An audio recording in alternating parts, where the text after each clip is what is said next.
సాయంత్రం Sirikonda SI L రాము మరియు తన సిబ్బందితో గిర్ని చౌరస్తా దగ్గర వాహనాలు తనిఖీ చేస్తుండగా అనుమానాస్పదంగా ముగ్గురు వ్యక్తులు Honda shine motor cycle number TS16FG 3040 అనే వాహనంపై రాగా వాళ్ళను తనిఖీ చేస్తే వాళ్ళ దగ్గర 20 గ్రాముల ప్యాకెట్లు కలిగిన 3 ప్యాకెట్లు మొత్తం 60 గ్రాముల గంజాయి దొరికింది.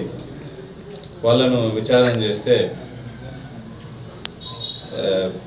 మెండోరా గ్రామం భీమ్గల్ మండలానికి చెందిన కనక యశ్వంత్ తండ్రి నర్సయ్య, బోదాసు నరేష్ తండ్రి నర్సయ్య అనే ఇద్దరు వ్యక్తులు వాళ్ళకు గంజాయి అమ్మినట్లుగా వాళ్ళు చెప్పగా వాళ్ళ కన్ఫెషన్ ప్రకారము మేము అక్కడికి వెళ్ళి తనిఖీ చేయగా వాళ్ళిద్దరి దగ్గర మరో 250 గ్రాముల గంజాయి దొరికింది. మొత్తం 310 గ్రాముల గంజాయిని సీజ్ చేసి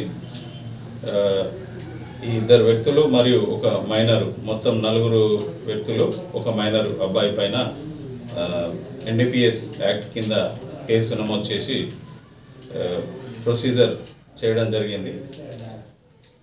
ఇలా 4 మేజర్లను ఈరోజు కోర్టులో హాజరుపరిచి ఆర్మూర్ కోర్టులో హాజరుపరుస్తాం. విచారణ జరుగుతుంది.